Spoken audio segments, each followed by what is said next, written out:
youth experiencing housing instability.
If you are in the room, it is good to see you here today. If you are joining us online, we are glad that you're here with us as well on this first official weekend of fall.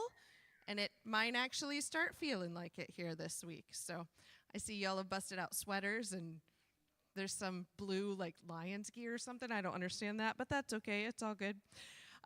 Today, right after worship, we're going to head to the Grushka's home for a barbecue. The rain's supposed to hold off till later this afternoon, so we should be great.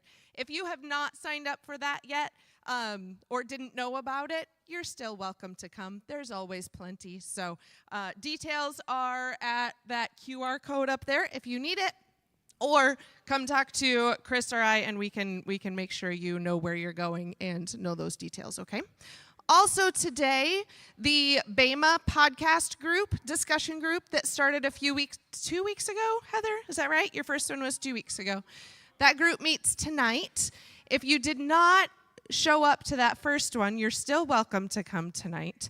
Which podcast episode they are discussing is in your bulletin, in your announcements here. So you can still catch up and join that conversation tonight. There will be a movie playing for kiddos. I've also heard something about a Lions game being played before that. I don't know. Again, we ignore the Lions. Just kidding. Just kidding. You all can watch the Lions game. It's great. I know. And then this week is kind of a big week. I'm going to say it's a big week. If you have an hour from 7 to 8 any night this week, we are asking that you show up at one of the houses of a Branch family and pass out these postcards. There's some of these on the back table. Feel free to take these with you as well. We want to invite the neighborhood and all of our friends and family to a couple of events in October and November at JB's Pizza. The first one is coming up in 2 weeks. 2 weeks from today is an event that we're going to talk about Christian nationalism, and we're going to talk about some alternatives to Christian nationalism. And say, how can we actually engage our faith and politics together in maybe some more holistic and healthy ways. So we'd love for you to be a part of that conversation. So sign up to come. You do need a ticket, by the way. You can do this. I believe in you all. You actually have to get a ticket through Eventbrite. It is free. Pizza is free, but we do need to know that you're coming. And take some postcards, share them with your friends and family. sign up to come for a night of postcard canvassing this week. All you're doing is popping postcards on people's houses. So no human interaction unless you choose to. Elizabeth has a question. The deadline is if it fills up, or the day of. So no, there is not a deadline until it's full. That's what I will say about that. Do you want to say anything else about these events? Okay, great. So sign up for canvassing, sign up for the event. Yay. And come to the barbecue this afternoon. That would be great fun. Stephanie is going to come on up and lead us in a call to worship, and then we're going to sing a song together. So I'm going to invite you all to stand wherever you are as Stephanie leads us in these words.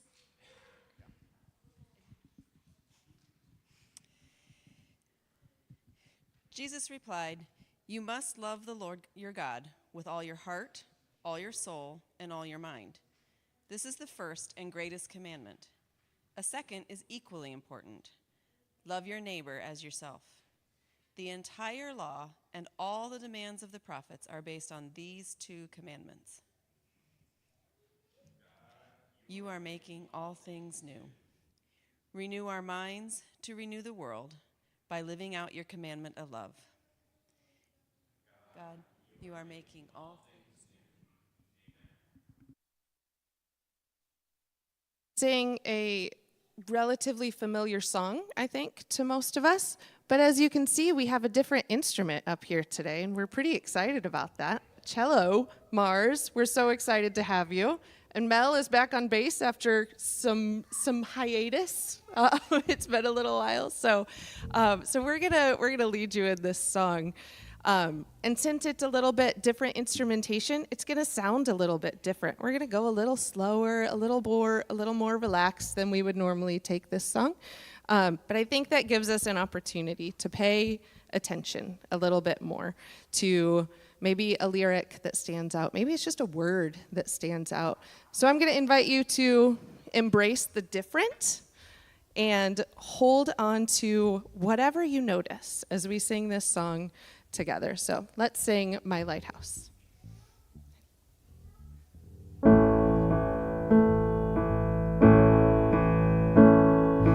In my wrestling and in my doubts, in my failures, you won't walk out.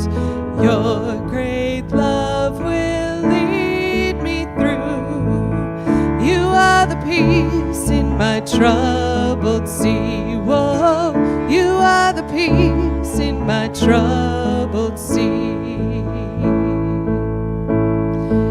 In the silence, you won't let go. In the questions, your truth will hold. Your great love will lead us through. You are the peace in my troubled sea. Whoa, you are the peace in my troubled sea. My lighthouse, shining in the darkness, I will follow you. My lighthouse, I will trust the promise. You will carry me safe to shore, safe to shore, safe to shore.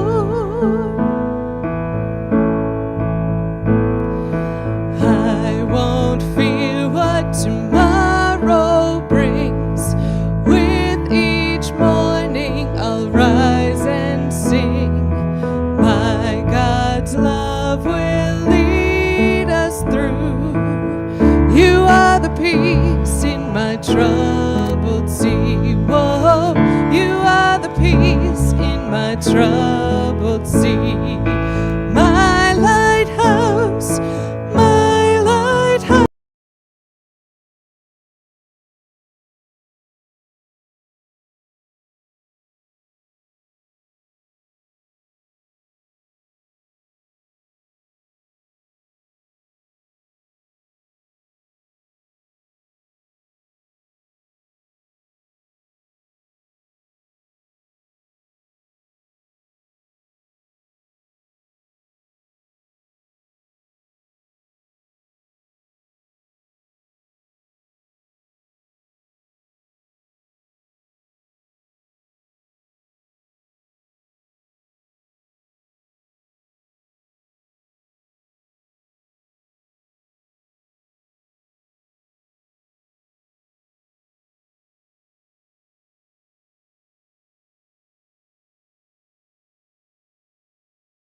food isn't possible to find on your own anymore. Yeah, they're doing great work too. Thanks, Dale. Yeah, Nicole. Kids Food Basket, yep, provides meals to students who might not have access to good food at the end of the day, yep. Brings food and then they can bring it home, right? And on weekends they bring or backpacks of food home sometimes too. So yeah, they're doing great work too. What else?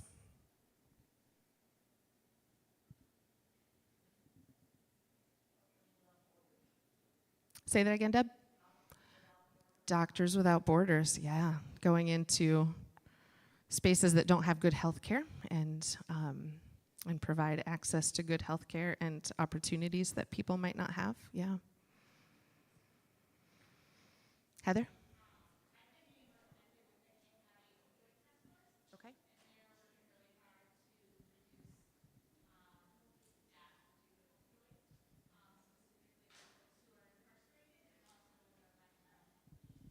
Amazing. Kent County Opioid Task Force. Thank you, Heather, who is helping to speak into the opioid crisis and help prevent deaths. Yeah, thank you. Well, I get to be a part of a couple of really great organizations. I get to be a part of this amazing community of folks, and I get to work with the neighbors in our broader community here. If you didn't hear last week, I get to work with the Alger Garfield Neighbors Collaborative, doing good work to provide flourishing for all neighbors. That's part of the mission statement, which is something I love very much because we talk about that here as well a lot, right? Help others flourish, help all people flourish. So that is good work too. Chris, did you want to say anything in this spot, or are you going to talk later about some other organization? Never mind, you'll hear from him later. There is another organization that we have partnered with called AYA Youth Collective that we're going to hear a little bit about here. So Nakomi is going to come on up. So you can tell us a little bit about AYA. A lot of you have been a part of this group, and then we'll gather back together and we'll pray for all of these goodness and organizations. And yeah, thank you for being here, Nakomi. I'll take this. All right. Hello, everyone. Thank you so much for having me here this morning. I did bring a piece of paper because, yes, I'm a great speaker, but I want to make sure I tell you everything. My name's Nakomi. I work on the advancement team at AYA Youth Collective. Right now, we know in Kent County there's over 200 youth sleeping on the street every single month, and that's a lot of people. People between the ages of 14 and 24 are really going through a very transformative time in their life. The youth that come into our space come from all different backgrounds. They come with unique sets of life experiences, and this is where AYA steps in. We exist to create communities rooted in belonging for youth 14 to 24 that are experiencing any level of instability, literal homelessness. I mean, the spectrum of folks that we see in our space is very vast. We do this through two different ways. We have our drop-in center and we have a housing program. And most of our homes are really not that far from here. We take over most of the southeast side. So we've got 12 homes kind of from here to downtown Grand Rapids. I'll talk a little bit more about that in a second here. But by forming relationships and listening to youth as they identify barriers, we connect them with our own resources, along with community partners, businesses, and community members to innovate and create pathways to help youth achieve long-term safety and stability, which can be uncomfortable, but sometimes that's what it takes. I'm going to share a really quick video. You're going to hear from some of our staff members. You're going to hear from a couple of folks that are doing this work every single day. And honestly, their words are incredible. They're going to talk a little bit about the different barriers that our youth face, just so you can kind of get a grasp of how intense things are for these youth. So I will have you press play on that. Youth experiencing housing instability experience a number of barriers that we wouldn't normally think of. One of the things that comes to mind is the ability to plan ahead for your day when you don't know where you're going to sleep and you don't know what you're going to eat. So how could I figure out how I'm going to get to my job if I don't know where I'm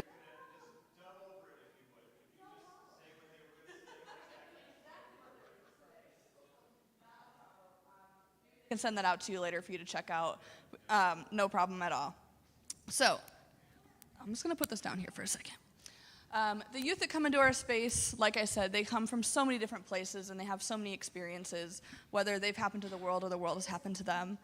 We want to be a safe that's accepting and welcoming and helping them as they're navigating adulthood, or being 14 and being kicked out of your home, or being 18 and figuring out employment, or figuring out what transportation looks like, or what does that entail for yourself. And that can be really, really complex and really difficult if you've never had a supportive adult in your life to walk alongside you as you're navigating that. And it's really, really difficult to do anything if you don't have your ducks in a line, as we all know. So being able to have transportation to get to a job and having the right vital documents in order to get that job, and getting all the legal paperwork, and then having housing to stay, a place to do your laundry, a place to get a hot meal, things that many of us might take for granted. I mean, if you look around in the room right now, we've probably got 40 people, and that's about how many people we see in 2 hours. So if you look around, that's a lot of faces.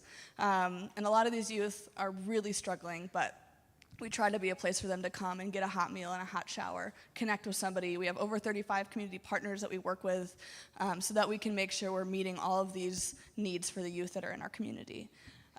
We also have a housing program, like I said earlier. We have 12 homes in Grand Rapids. They're all duplexes, and the goal of that is to have mentorship. So the youth, they live on one side of the house. There's 3 to 4 youth. They have a supportive adult that's living just on the other side of the house, so that they don't have somebody in their space all the time, but they have somebody there that can teach them how to go to the grocery store and meal plan. They're teaching them how to, get on the bus and figure out the bus system. They're helping them figure out how to pay your utilities, because that can be hard if you've never done that before. And we always say that we're like the hardest place to get evicted from, because we don't want to keep that going and going and going for youth. We want to make sure that we're giving them that 4th, 5th, 6th, 7th chance, because like I said, stability can be very uncomfortable. I like to tell this story. It is a little bit sad, but it just kind of puts things into perspective. So we have a youth very recently that came into our housing program, and they've been sleeping outside for the last 2 years. So they have never had a space where they get to sleep, and they know that tomorrow when they wake up, they get to stay there again. And everybody that moves into our housing program gets a bed that they get to take with them when they move into their next place. And this youth, we found out after 2 weeks, never slept on their bed because they didn't know that that bed was going to stay there, even if we told them. And after 2 weeks, the mentor was like, "Hey, what's going on here? Why aren't you staying in your bed?" And the youth was like, "Well, I've never had something that was mine." And it just kind of put it all for everybody that works there, like, oh my goodness, stability is uncomfortable. And it took a while, but now this youth is loving their apartment, and they have a space at their own, and now they're able to sustain a job, and they're able to move into long-term stability. And it was just kind of one of those things that we all didn't realize how uncomfortable that was for that youth to move into something that was clean and new and their own. And it was just amazing to kind of see that go through. One more story, because I love to tell stories, but at our drop-in center, everybody that comes into the space that works there or is a community partner dresses down. They wear fun clothes. We encourage them to be themselves. The AYA stands for As You Are. We accept everyone that comes into our space as they are. And I was sitting, this was a few months ago, it was probably 6 months ago now, but I was sitting at the table, which I don't always do, but I was sitting there with a youth, and we were playing Uno. And one of our therapists came over, and they were just sitting and playing Uno with us. It was the youth's first time ever in the space. And of course, they're telling me, like, I don't want to go to therapy. I don't want to do that. This is scary and this is hard. And I knew in my heart that the person next to me was a therapist. And they started asking the right questions. And of course, if you're talking to a therapist that you trust, it might not feel like therapy. And we were playing this game. We ended up sitting for an hour, and this youth just went through their entire life story and talking about all the things they wanted to accomplish. And then all of a sudden, the therapist looks at them and was like, "Did you know that you were talking to a therapist for the last hour?" And the youth was like, "Oh my goodness, I didn't know how easy that could be." And then right after that, we were able to get them access to their vital documents, making sure we're getting those things reissued.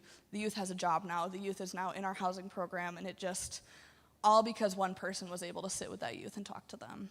So I just love telling those 2 stories, because I think it just shows that, yes, we're serving youth that are in a state of crisis, but they're also still 14 to 24.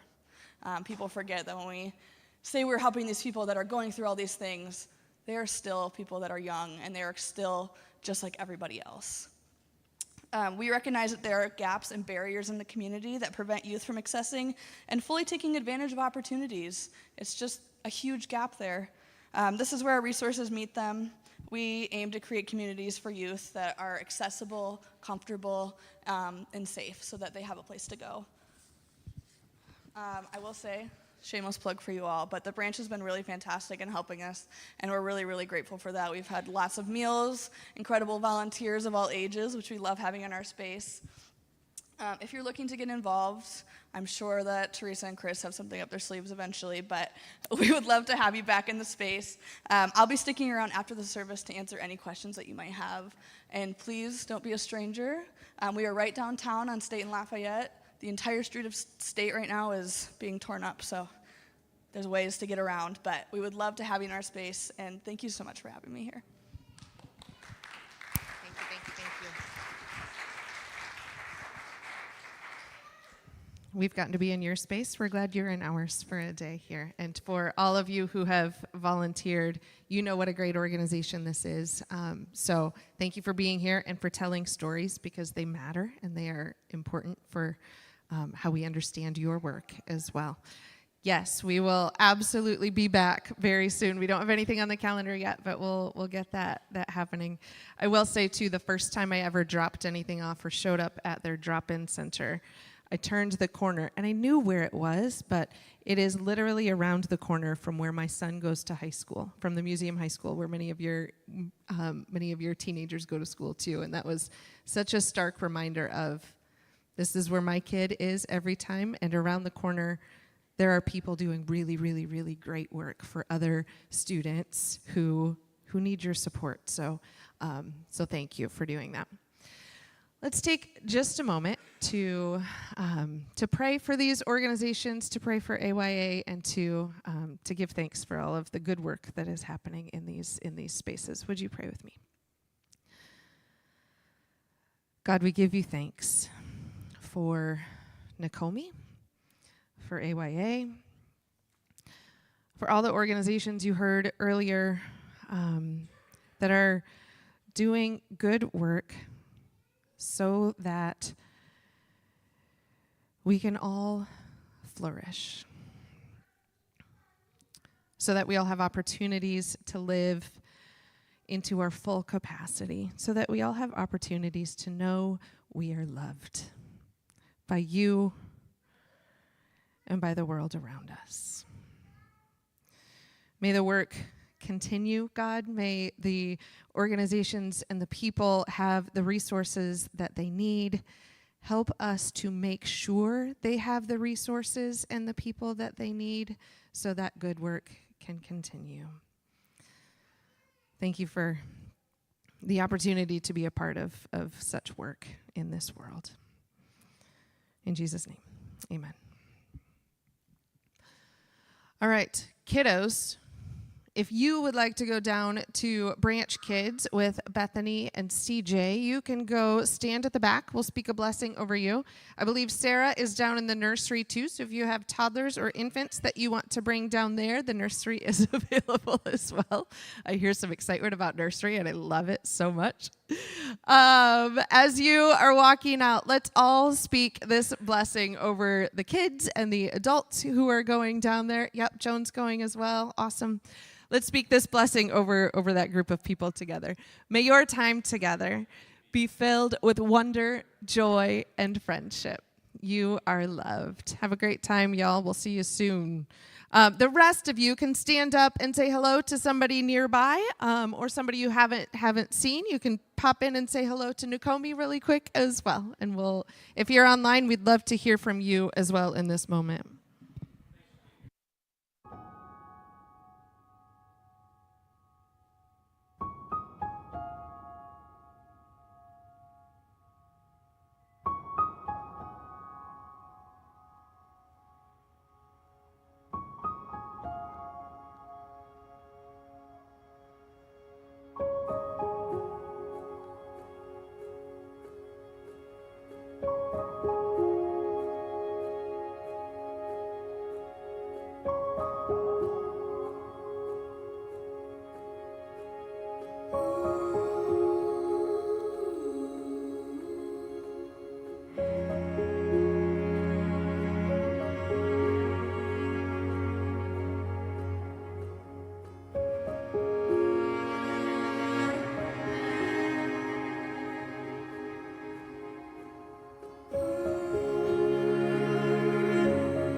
right, folks, if you could grab a seat, be so kind as to do that. Welcome, welcome. Glad that you're here this morning. Oh, it got real quiet real fast. Okay, let's get to business then. Let's do this. I want to begin with the verses that we heard Stephanie read earlier. These are the verses that have kind of formed the foundation for the conversation that we've been having the last few weeks. And it comes from Matthew 22. And Jesus is being asked a question. Teacher, which is the greatest commandment in the law? And Jesus replied, love the Lord your God with all your heart and with all your soul and with all your mind. This is the first and greatest commandment. And the second is like it. Love your neighbor as yourself. All the law and prophets hang on these two commandments. It all hangs on love. Right? As we discussed last week, you can be right about a certain belief or a certain spiritual practice. You can be right, but all of the rightness in the world means nothing if your faith is not expressed in love. That's the verse that we looked at last week. And so, we've talked about loving God being one of the pegs on which everything hangs. And then last week we talked about love of neighbor. And today I want to talk about this: love your neighbor as yourself. And we're going to have some technical difficulties this morning. That's fine. That's fine. Let me just say that, in the Old and New Testament combined, love your neighbor shows up 9 times. It's in both the Old and the New. And each and every time that we find that phrase, love your neighbor, we also find as yourself. There's not one time where it's just love your neighbor. It's always love your neighbor as yourself. Let me give you a few examples here, if this will work. Well, how about one of them? This is from Leviticus 19. There's supposed to be 2 on this slide. It's fine. The foreigner residing among you must be treated as your native born. Love them as yourself.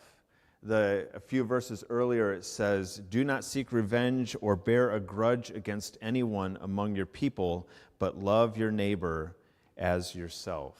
So both the person who you know and who's part of your tribe, love them as yourself, and even the foreigner, the one who isn't part of your in-group, love them as yourself. This is James. If you really keep the royal law, what an interesting way to describe it.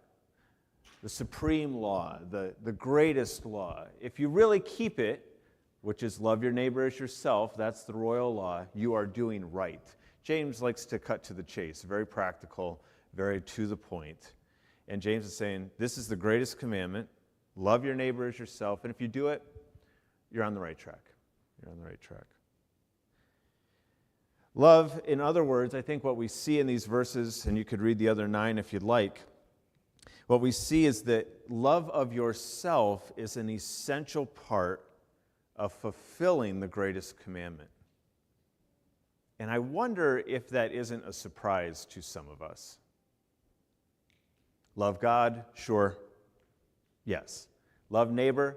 We've heard that too. Love yourself? Are you sure? I think it might be one that doesn't get nearly as much attention as the other 2, and yet here it is every time. So what does it mean to love your neighbor as yourself? What does it mean to have self-love? Well, certainly the Bible has many passages in which it warns us of a certain kind of self-love that can lead to harm. We might call this selfishness or narcissism, a kind of love in which we are always trying to elevate ourselves. We love ourselves so much, in other words, we always want to be at the center of attention. We always want to get our way, right? That is a kind of self-love. It's not what Jesus is talking about or these other passages that say love your neighbor as yourself, though. I think we know that. But just to acknowledge, there is a kind of self-love that leads to harm and separation and dysfunction, and that's when we become the center of everything. So if it's not that, if that's not what it means to love yourself, then again, what does it mean?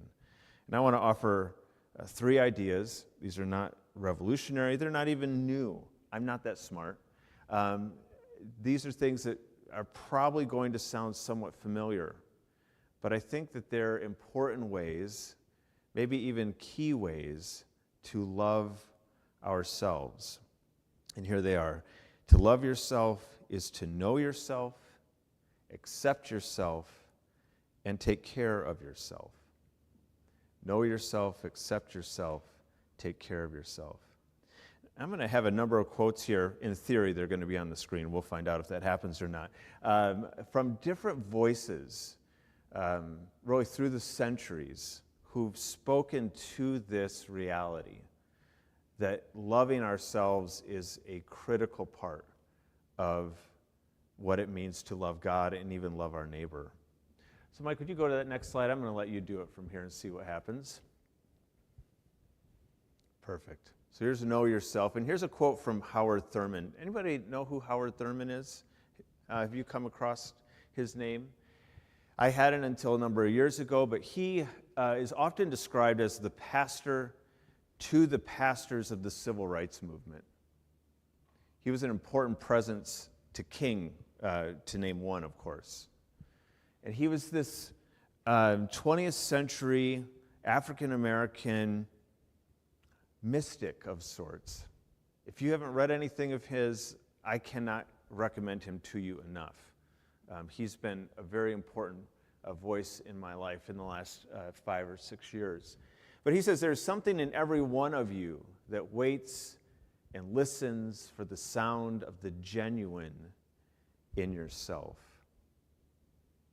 There's something in you listening, searching for, wanting to find that part of you that is true.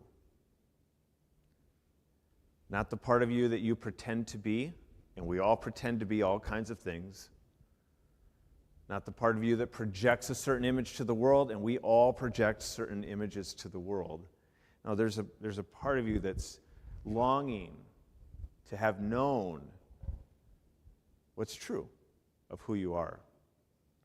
Go to the next slide here. This is a very different person from the 16th century, Saint Teresa of Avila, another mystic, a reformer, a Catholic. She's a nun, if you couldn't tell from Saint Teresa. She says this self-knowledge is so important that even if you were raised right up to the heavens, in other words, even if you got just this close to God, I should like you never to relax your cultivation of it. Never stop learning about who you are. It's one of the greatest ways of loving yourself is knowing yourself, discovering yourself. Well, hey, I'm in my 30s, or I'm in my 60s, or I'm in my teens. I know who I am. There's always more of you to discover. There's always parts of us that are hidden, that we've tried to put away. There are parts of ourselves that others, maybe because of the way they treated us at an earlier age, caused us to want to try and shelve or closet. There's just life lived as a human being in this world, and as we go along in it, we discover new things, and we realize, I really like that. I didn't know that. She says, never stop, never relax your self-knowledge and exploration. One more from Jean Vanier. He is a person who just died 5 years ago, and a Canadian, started L'Arche, which became an international collection of places where people with disabilities and their caregivers were given care. It's really a beautiful L'Arche, L-A-R-C-H-E, if you want to look it up. He says this: the first step toward finding God, who is truth, is to discover the truth about myself. Now we're back to that slide I had last week of love God, love neighbor, love yourself, and all these triangles going in all these directions. In other words, loving God and loving yourself are connected. You want to love God, he says, you have to discover the truth about yourself. And then he goes on, the next part. Mike, if you would, or Teddy. And if you've been in error, this first step to truth is the discovery of my error. He recognizes that we as human beings fool ourselves, we trick ourselves into thinking things about ourselves. So he says, you might find that you've been in error about what you think of yourself. Well, that's okay. Discovering that is actually an important step in loving yourself and then in ultimately loving God. So knowing yourself is a way of loving yourself. And I think it begins by the obvious step of choosing to know yourself, making the choice, saying to yourself, I am going to be a person who is always working, who is always in a posture of discovery about myself. And that doesn't mean just being open and honest with myself about the icky stuff. It's also being open and honest about the beautiful parts of who I am. More on that in a moment. The reality, though, is that knowing yourself can't be done alone. I will say that. You will need help because, as I said a moment ago, we're really good at deceiving ourselves. So what you're going to need is a friend or a therapist, as Naomi was telling us about.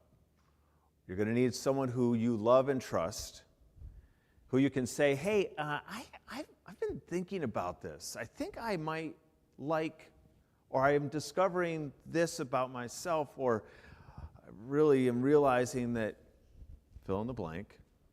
Do you see that too? We need people in our lives who can do that for us, who can be a mirror and say, here's who you are. You think you're this way, and you are, but you're also this way. And you probably aren't going to be able to see that on your own. So we have to choose to know ourselves. We have to make that choice, and then we need help. We need to find people in our lives and ask them to help us. This is one way of loving ourselves. Know yourself. Here's another way, accepting yourself. Thomas Merton, a Catholic. We have quite a few Catholics being quoted today. That's not a bad thing. I think as Protestants, we maybe don't listen often enough to our Catholic brothers and sisters. He says, to be a saint means to be myself.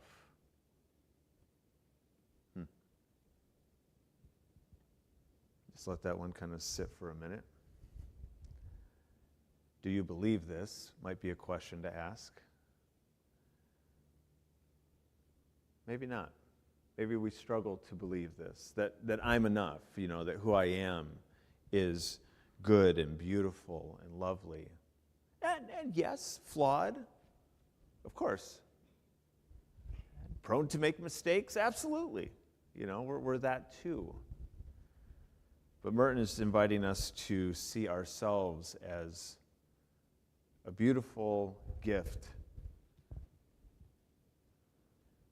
I wonder about what your experience has been growing up, no matter how old you are, if you're 12 today or you're 82 or whatever it might be.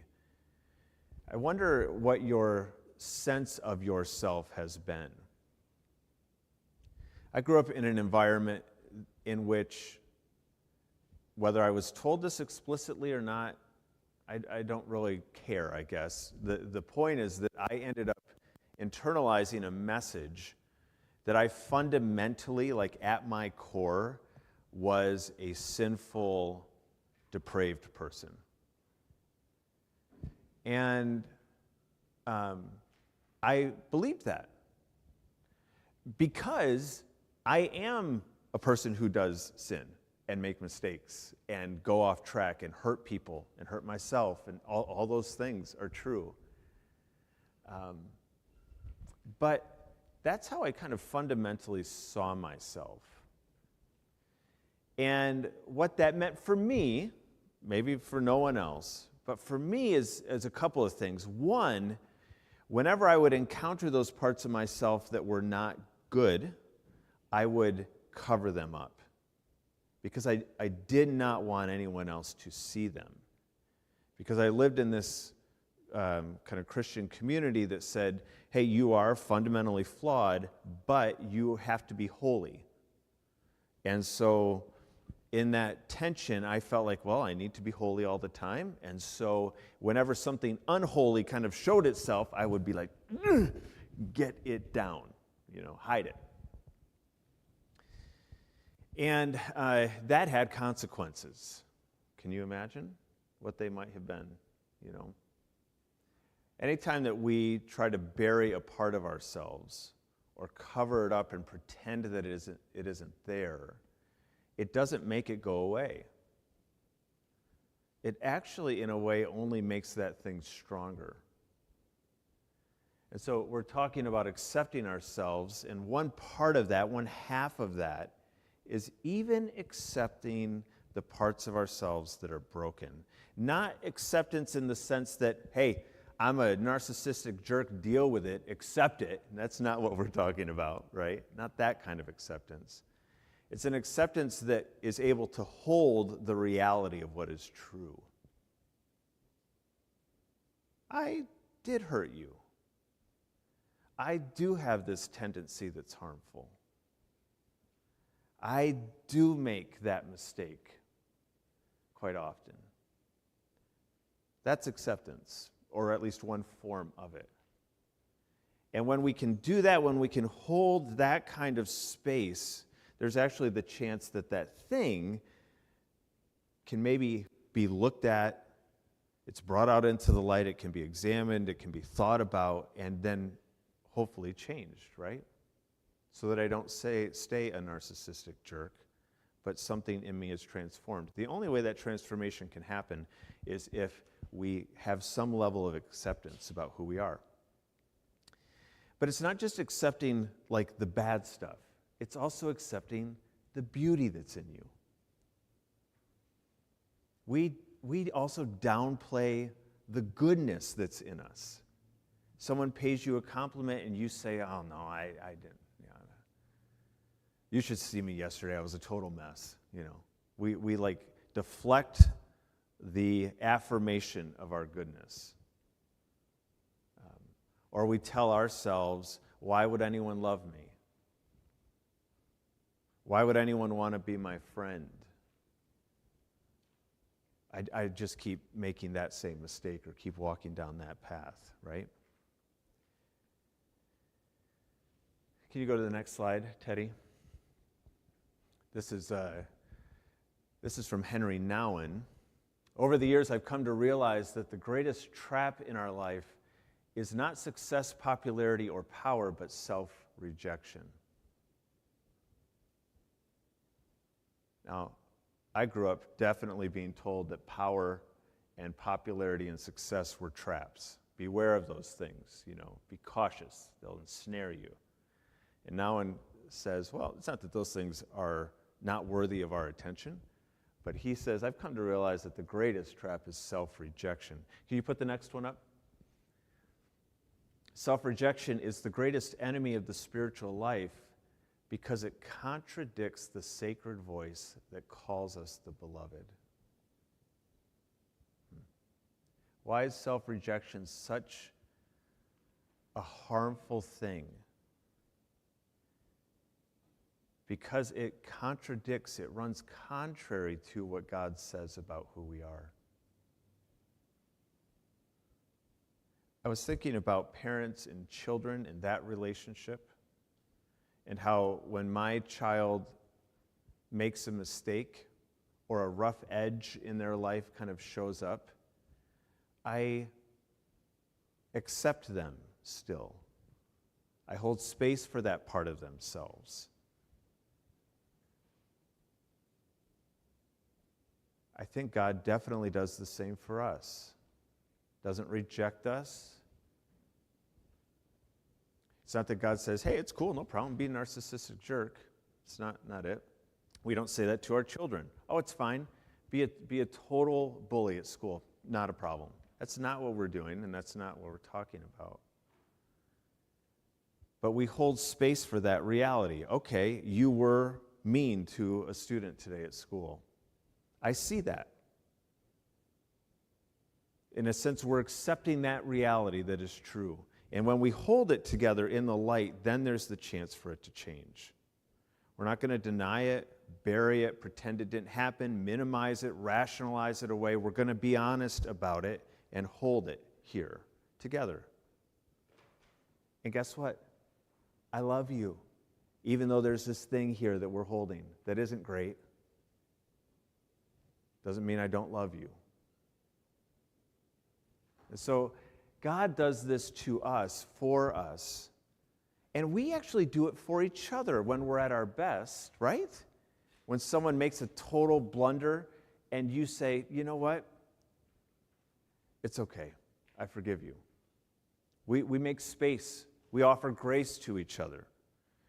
When someone's rough edges show up, when we're at our best, we are kind. We are kind towards them. Not denying that it happened or not working towards the restoration that needs to take place, but we do this with each other. Can we do it with ourselves? Can we accept all the nooks and crannies of our lives? Can we hold space for it all? Can we be kind to ourselves? I think this is probably our lifelong work, is to not step into self-rejection, but to try and hold space for every part of who we are. As God's beloved, as people who are never out of the grasp of the love of God, I think this is the work that we're invited to do. Love your neighbor as yourself. It means knowing yourself. It means taking care of yourself and accepting yourself. Let's talk about that last one, of taking care of yourself. Here's a couple more quotes. This is from C.S. Lewis. He writes in The Four Loves, you shall love your neighbor as yourself. I will need your help, Ted. You're coming back to me. I know you are. Actually, I have it here too. Yep, you're good. You shall love your neighbor as yourself. It is a positive duty to love ourselves. It is not self-indulgence, but taking care of the body that God has entrusted to us. And then the next one, the final one today, is from Parker Palmer, who's written a lot of great books and really a kind and sharp person. Self-care is never a selfish act. It is simply good stewardship of the only gift I have, the gift I was put on earth to offer to others. Taking care of ourselves is a way that we not only love ourselves, but we love other people. So to close this morning, instead of me trying to come up with a list for you of what self-care would look like, of what it would mean for you to take care of yourself, I want to invite you to just reflect for a moment about what it is in your life that you have experienced brings you care, strengthens you, restores you, helps you accept yourself, maybe helps you know yourself. And this is a QR code to a Google Doc. We use these from time to time around here. You certainly don't have to go to this Google Doc, but I would invite you to think about doing that and to just putting in that space a thought or two about what self-care looks like. I'm going to give you a couple minutes to do that. And then I'll maybe share a couple of them from there. You can be anonymous. You don't have to put your name or anything attached to an idea. And you can list what is specific to you or things that you've seen are meaningful to other people. But how do we take care of ourselves? What does it mean to love ourselves in this way? To take good stewardship of the only gift that we have. Let's take a moment here. Let's just kind of mull that around, think about that a little bit, and then we'll share those and then move into communion here together.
Give you just another moment here. We're filling up the document. I like it.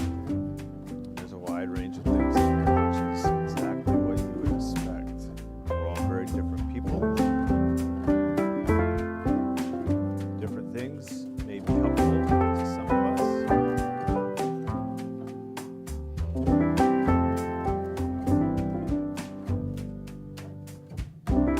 Those of you online, we hope you're doing this too. We'd love to have you join us in this way.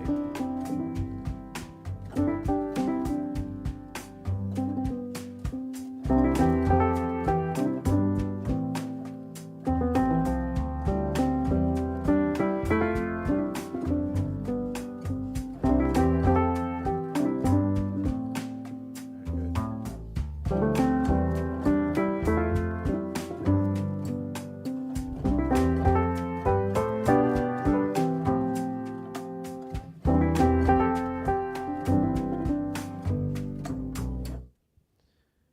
So, I mean, just if you're in that document, you can see this really nice list that's getting formed here.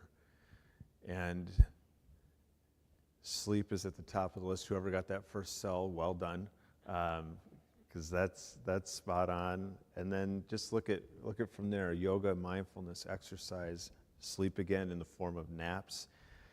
That strikes me as something that I've resisted most of my life because I believed it was, I'll put it this way, it was like a sign that I was weak. Weak people took naps, essentially. I didn't need a nap, and I'm realizing how foolish that was the older I get here. Solitude, exercise, therapy. Yeah, look at this, the choice to not do chores, which eventually we have to choose to do, but maybe there are times when we decide for the care of ourselves, we have to just let the dishes stay in the sink. Forgiving ourselves, good food, I'm with you on that one. Not staring at screens for hours on end, right? Exploring my interests, finding someone to talk to who I can trust, or with friends. Slow down. Look at this. This is a beautiful list. And it's everything from short stuff like, a 5-minute walk, to things that maybe take longer time or get cultivated over. Again, this is just a lovely array of things. And my encouragement to you as we kind of wrap this part of our morning up is to do one of two things. One would be, if you don't know what you would put in a document, what you would say, to make that your work this week. To think about and to ultimately, if you can, decide on what for you is restorative. If you know what it is, if you already put something in that document, your homework, surprise, surprise, is to do it this week. To take care of yourself, to steward your gift. Because when you do that, when you love yourself well, you're able to love your neighbor well. And you're able to love God. They're all connected to each other. Thanks for doing that. I hope it's helpful in some way. It sparks something for you. And we're going to share communion now. I want to invite Stephanie to come up. She's going to help introduce communion for us. And, as it is, this is just a gift, a way in which we... Thanks. You guys you'll use those two microphones there. Yeah, you can stand on that first. Perfect. We'll let them introduce communion. We'll share that together, this meal, of course, this gift of love, and you'll hear both of them speak to that reality and truth here as we share this meal.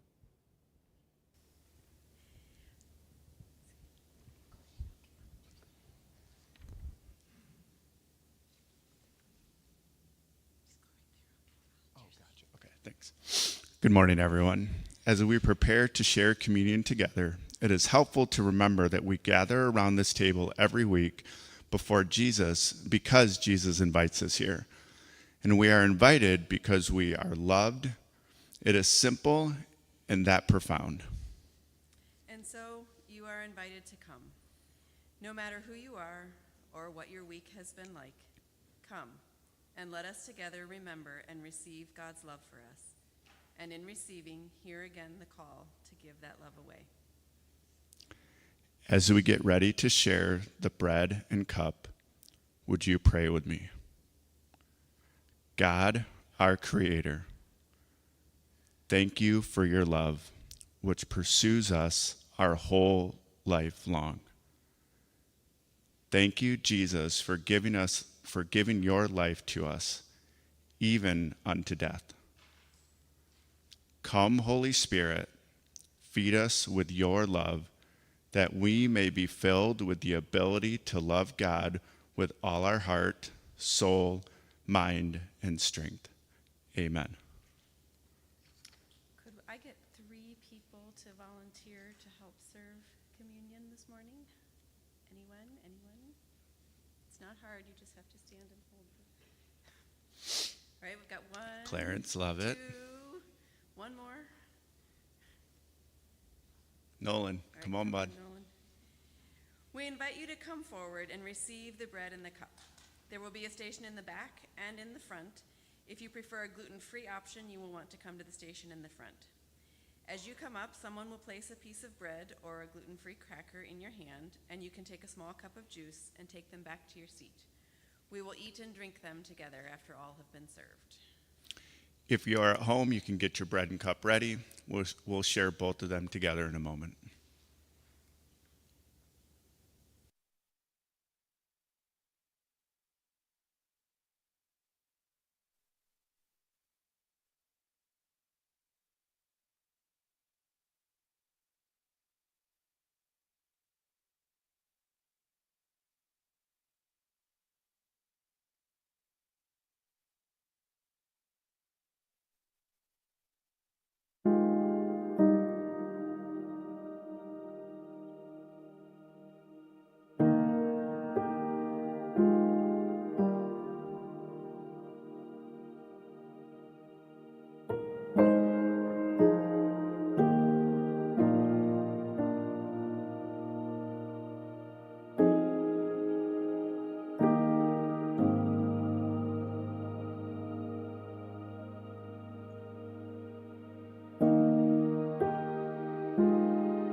On the night he was betrayed and abandoned, Jesus had a meal with his friends, people he knew and loved. He took a loaf of bread, and after giving thanks to God, he broke it and gave it to his disciples. He said, "Take and eat. This is my body given for you. Whenever you eat it, remember me." Friends, take and eat.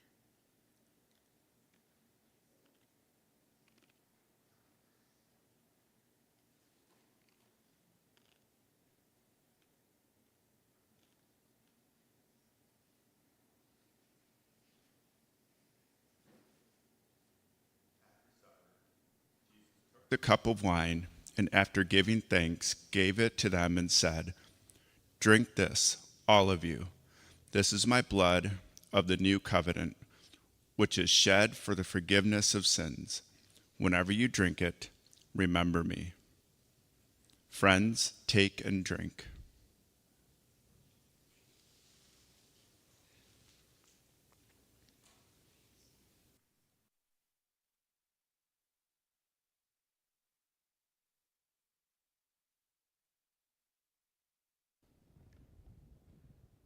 Thanks, Mike and Stephanie. Appreciate that.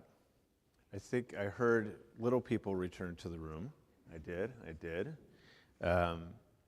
Those of you who just returned, the CJs of the world, good call, CJ, good call. Yeah, it's not in here this morning, CJ. So, you can take it upon yourself to collect them all from everyone, or you can just hang on to yours. Yeah, I know. I hear you. Thanks, buddy. Sorry. Those young people who just returned, Francie's and CJ's and the like, can you tell us anything from what you talked about downstairs? Or, yeah, Francie? You talked about joy. Wow, that's amazing. What brings you guys joy? Anybody? Is there anything that brings you joy? No. Yeah. What did you say? Eating food, yes. You said dinner, agreed, yes. That is a big source of joy, probably for many of us. Love it. Eating popcorn, yes. Anything else that brings you joy? Adults, you want to join in here? Older? Apple cider and donuts, yeah. Colors on the leaves, yeah. Yeah, worshiping God brings you joy. That's amazing. Love it. Coffee. Wow, I love that, especially given your age. That's incredible, because I wasn't allowed to drink coffee at your age, and so I'm slightly envious of you. Good. Brings me a lot of joy as well. Yeah, all right. Well, we're going to close with a song this morning, and so let me invite you to stand and sing as this great group of musicians leads us here. sing a song together that reminds us that we are loved, that no matter what you do or don't do or how you show up in your week, you are loved. We are all worthy of receiving love and therefore can give it all away. So let's sing Take It Easy together.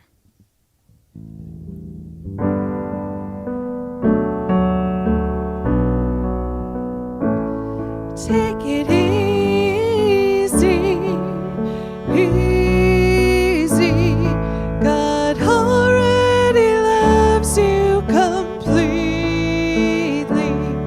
Take it easy, easy. Rest in the shade of God's wings. Lay down your burdens and rest for a while. The shepherd who seeks you is gentle and kind. There's nothing to pay for and nothing to earn, nothing you have to become. Take it easy, easy. God already loves you completely. Take it easy, easy. Rest in the shade of God's wings. Lay down the scales where you weigh out your life. The measures are empty, just leave them behind. The distance between his two hands are enough to tell you the depths of his love. Take it easy, easy. God already loves you completely. Take it easy, easy. Rest in the shade of God's wings.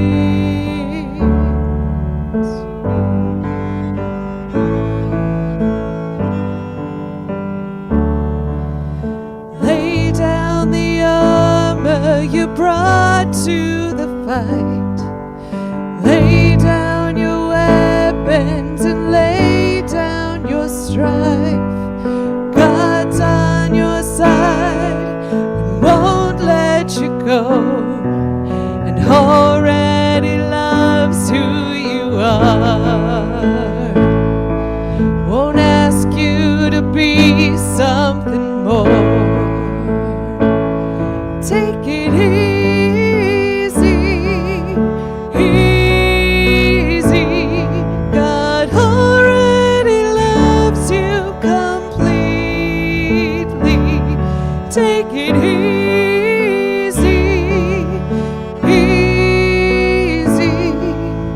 Rest in the shade of God's wings. Rest in the shade of God's wings. Rest in the shade of God's wings.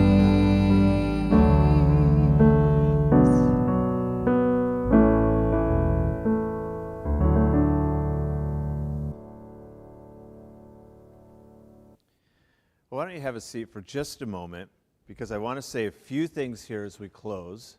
One, thank you, Mars, for your courage, for being up there for a first time and leaning into that. Thank you, Naomi, for being here. We're glad to have you. And if you have any questions or you just want to talk more about AYA, that's why she's stuck around to do that with us. So take advantage of that opportunity. The other thing, well, two other things. Teresa kind of said it earlier, but she didn't say it clearly, I didn't feel, that she's working with the Aldrich Garfield Neighbor Collaborative. Well, we're all working with that. She has a role, like a paid position And that's what she shared last week. And if you weren't with us, you might not know that based on how coyly she said it this week. So she has this new job.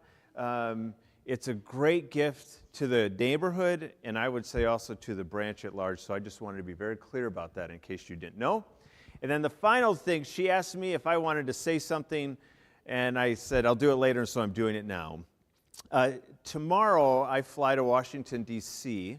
Part of you know that one of the jobs I have is working really as a peace activist around this Israeli-Palestinian conflict. And Monday evening through really Wednesday evening, I'm joining a delegation of folks from around the country who are gathering in D.C. to do advocacy work around this issue. We're going to be doing a couple of marches to try and draw attention to this issue. We're trying to set up, if we can be lucky enough to be granted a meeting with our representatives and our senators. And then we're getting updates from people who work in the region or who work in the State Department, that sort of thing. So I'm not a social media person, but I'm going to try to be on there in the next couple of days, just in case you'd like to also be aware of what's happening or what we're learning and experiencing. And I'll also just say this, going there, I feel the tension of being part of what's going to be a pretty small delegation of people. We might have 50 folks. Okay, it's not like tens of thousands are not gathering as part of this delegation. And I think to myself, the cynical side, what difference is it going to make? And what difference, if I do get a meeting with my senator, what difference is that going to make? You know? You can kind of feel, I feel that. And I'm having to just remind myself that it's true in this instance, and it's true in every instance of all of our lives. Our responsibility is to do what we can, where we can, when we can, and trust that that is what we are to do, and then let go of the rest. Believe that God is able to work through those types of actions, even if to us they don't feel significant enough or big enough. Those are actually the very sorts of actions that change the world, sometimes very slowly, painfully slowly, but that is what brings change. So I share with you that to let you know how I'm feeling, and then to also be maybe an encouragement to you. Nate? I like this. I love this about the branch. I do just want to say that people raise their hand or they just say something without raising their hand. I love that. Go ahead.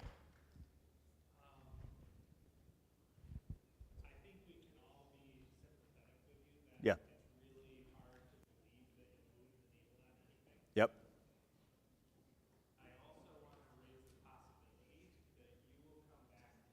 Yep. That's right. Yeah.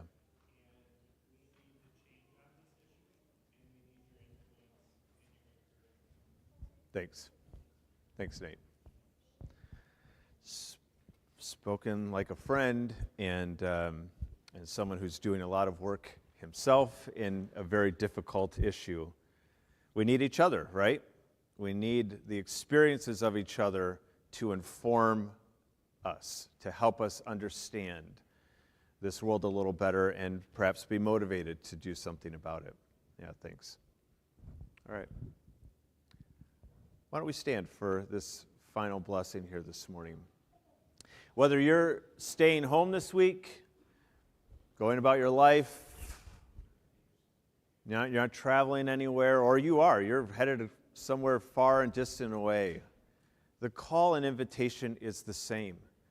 Be someone this week who receives the love of God. We have to be able to hold space as best we can to receive love and then give it away. Give it away. Give it away. Be those people this week. Amen. Thanks for being here, everybody. See ya.